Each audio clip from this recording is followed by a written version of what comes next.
Butler returned to the Heat starting lineup Friday against Denver after serving a 7-game suspension for conduct detrimental to the team, in part over his request to be traded.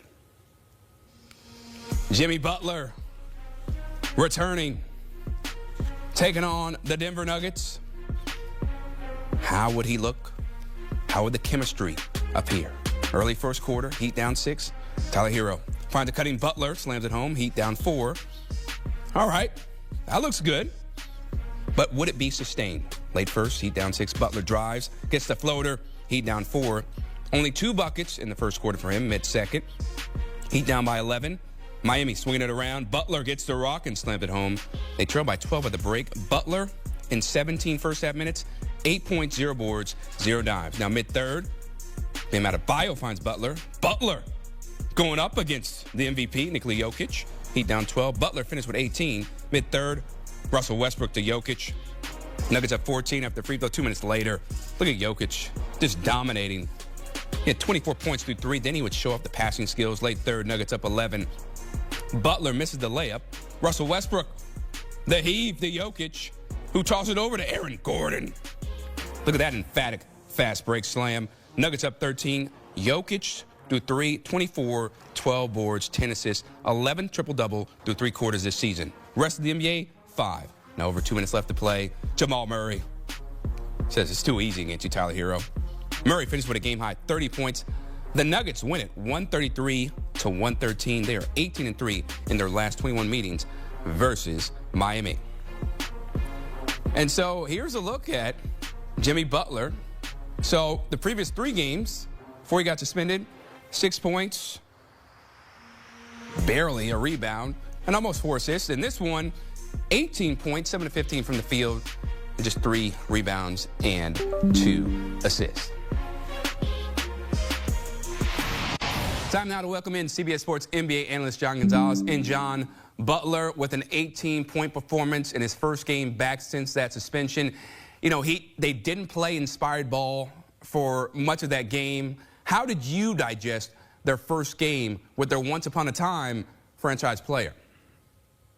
Yeah, the team didn't look great, but I thought that he looked pretty good, all things considering. Now, before the game, Chris, you saw some of the body language didn't look great. Kevin Love was trying to mess with him a little bit. Jimmy didn't want any part of that, but I was really concerned. I think the Heat were concerned as well about what kind of effort he would give, and he looked like he was giving a full effort. He scored 18 points. He played 33 minutes. I think that is a good signal that he was giving a full effort. There was a couple of times where he made hard cuts to the basket, threw down some dunks.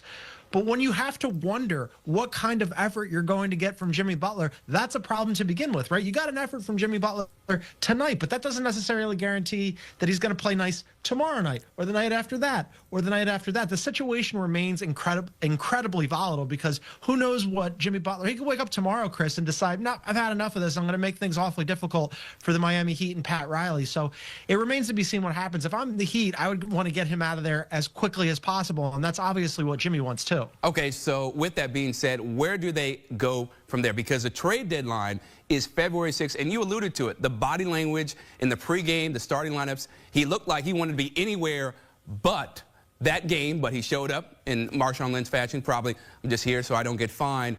What do you think will be the solution here? Because to me, it feels like this is just inevitable for him ending in another state, another team at the end of this trade deadline.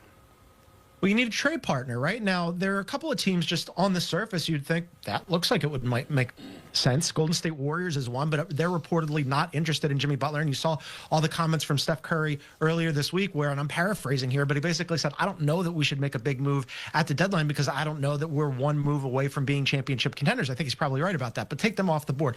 Supposedly, he doesn't want to go to Memphis. That's a team that would make sense.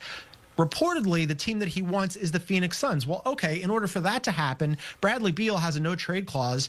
He'd have to waive that. And then on the flip side, why would Miami want Bradley Beal when he's got this bloated contract that's going to pay him north of $50 million for several more seasons? And on top of that, the Suns don't have any draft picks that they can offer to Miami to take him off their hands because the Suns draft for the next however many years is essentially controlled by the Houston Rockets. So you start to look at these teams that might be interested in Jimmy Butler or might make sense on the surface, and then all of a sudden you start to run out of them pretty quickly here. So I'm skeptical about the trade market for Jimmy Butler. He's a very good player, 6-time All-Star, but he's 35 years old and he's going to want a new contract, and we've seen the problems he's created in the past. So I don't know. They got to do some hocus pocus in Miami and figure this out. The NBA continues to be one of the best reality shows in America. John Gonzalez, thank you so much for the time, brother. And here's a look at the Heat's upcoming schedule as they sit at 20-20 right now. Take on the Spurs, Trailblazers. That should be a win. The Bucks could be interesting. Nets. And then January 27th, they take on the Magic, who are getting healthier. Paolo Banchero back. So we'll see how this all shakes out for Jimmy Butler in the Miami. Back tonight. Yeah, I mean, look at these numbers. I mean, that's 38 points between the two. The efficiency. That's 40 points between the two of them. Bad math right off the top. But also the rebounds. These two play in the paint, and they allow. Look, the Nuggets offense isn't a three-point shooting offense necessarily. So they need to be able to score in all three levels. And these two players give you the ability to be just elite in the paint and then build yourself back out to the three-point line. Nikola Jokic is Nikola Jokic, right? I mean, this is the kind of thing that he has done to Bam Adebayo, unfortunately for Bam, the entirety of his career, basically. And so he got right to work. He stayed in the paint, and he dominated. Another triple-double for Nikola Jokic and another character unlocked. Sleeved Jokic. Remember Headband Jokic? Yeah, I don't like that. Pick your fighter. Oh, it's easily sleeved. Sleeved Jokic. Yeah. Headband Jokic was a vibe, though. Was a vibe. Can you imagine if we combined Headband Jokic and Arm Sleeve Jokic? He'd be like Thanos, collecting all the stuff. He's like Thanos without either one of those two. Cool, every single night, it's cool. He literally averages 30-point, almost triple-double. The whole team should rock the white arm sleeve the rest of the year. Just a full sleeved Nuggets. Well, I mean, I have, you know what? Honestly, I have seen that before out of this team in the past, and that would have been right around the time Allen Iverson and Carmelo Anthony and Kenyon Martin were all on the team.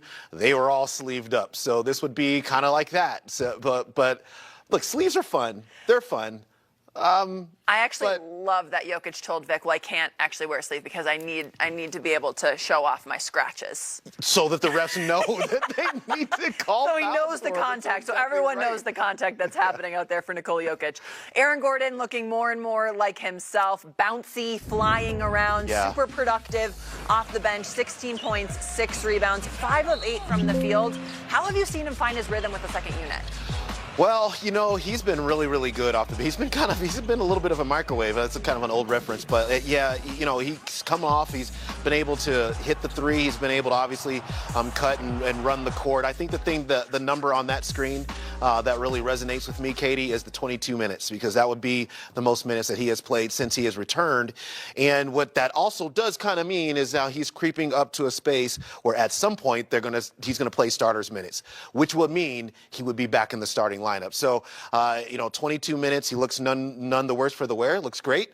And I think that's what mission accomplished for him. So the pass of the night was Nikola Jokic's pass that earned him a triple-double. And we want to slow it down, break it down, get into the details of it. Because let's do that. It is so good. I could watch it on a replay. Yeah. And so what you got here is, first of all, the Nuggets in transition.